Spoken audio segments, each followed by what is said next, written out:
Do you think more people should refuse to do it? Because otherwise, how will we ever make a change? It can't just be you. Exactly. Well, let me give you a very good example of what I'm talking about.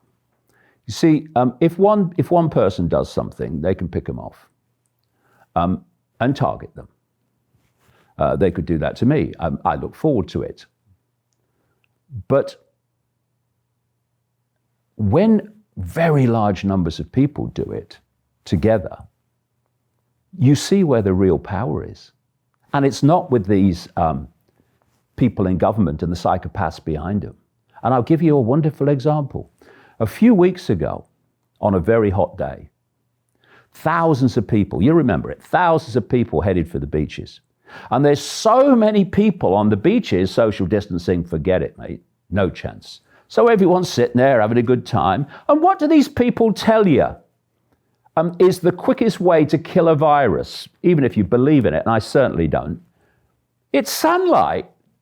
So the authorities should be saying, oh, they're out in the sun, that's great. Oh no, put a mask on, stay at home. Anyway, all these people are on the beach. And the authorities issued an emergency alert because of what was happening. These people in their thousands are on the beach and they're not social distancing. This is a major alert. All right, major alert, people. So what are you going to do about it? Well, there's nothing we can do, is there? There's thousands of people on the beach and they won't cooperate. Exactly.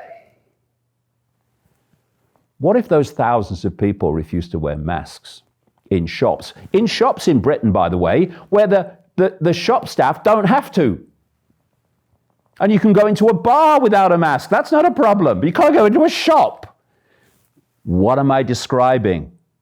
All these contradictions. And if you go with the contradictions, even though it's ludicrous, you are giving away your power on a monumental scale, because you are simply doing what you are told, no matter what you are told. And if people would just refuse to do it, okay, you're traveling on a train. Okay, so people in the carriage refuse to wear masks. What are they going to do? What's the guard going to do?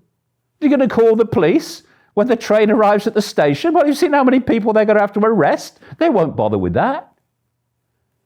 It's a matter of doing it in numbers, and to start that rolling, someone's got to start it, because then we'll see where the power is, and it's not with the authorities. You see, what this government did, and this applies to the world. I'm talking about Britain now, but this applies to the world. What this government did with this mask, mandatory mask in shops, they said, the shops don't have to police this, although some of the big ones like Tesco's are doing that, which is why they'll never get a penny of my money again as long as I live. But it's the police that have to do it, okay? So let's look at all the shops in Britain, in fact, all the shops on the Isle of Wight, come to that, and let's compare it with the number of police officers, right? It's unenforceable. But what are they doing? They are relying on the fact that people will do it anyway. And that's what's happened. And what I'm saying is, if you stopped doing it and refused to do it in numbers, then the next gate couldn't be pushed because they can't get through this one yet.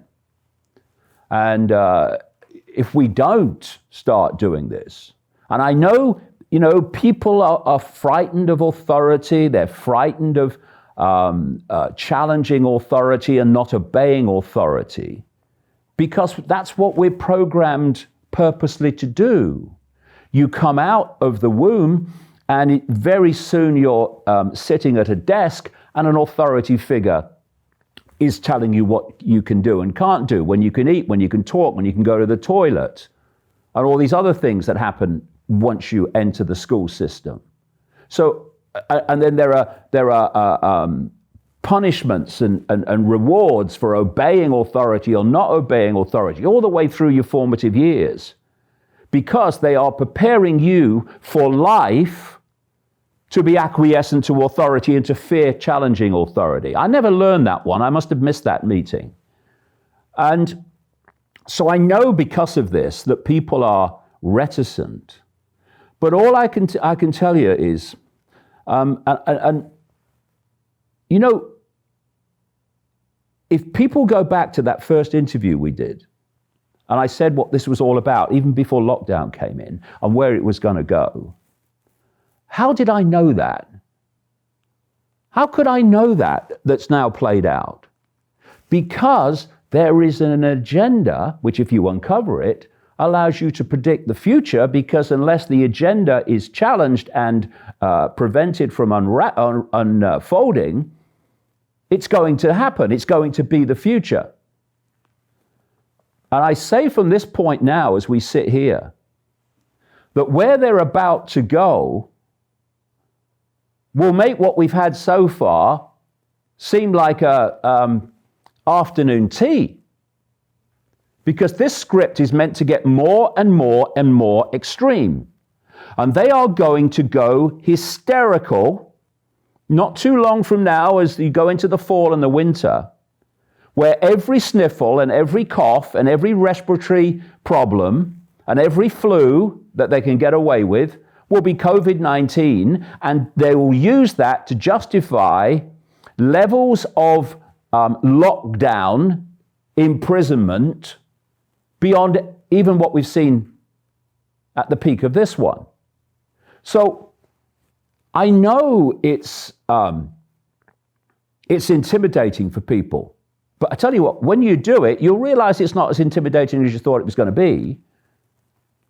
But what I'm saying is, if we don't summon the courage now to push back on this, or not even push back on it, just stop cooperating with it.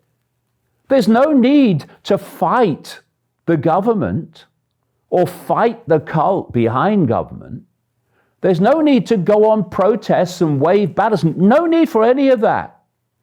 You just need to say no. I'm not doing it. We're not doing it. And then you'll see where the real power is, because you'll realize that enforcing it without our acquiescence is impossible. And if we don't do it now, then when are we going to do it? Because we have mandatory masks now in shops, and even wider afield, in places like America. Mandatory masks on public transport, but the script includes mandatory masks for children all day at school. That's what the script involves when they get further through the gate pushing sequence. So are we going to draw the line then? And what they're doing, you see, Brian, is through all this process, this sequence, they're breaking down and breaking down and breaking down resistance. So further along the road, when the extreme of extreme stuff is in the script, then the plan is that they will have broken down human resistance to the point where they'll just accept it. Now is the time to say no. And that's all it takes, no.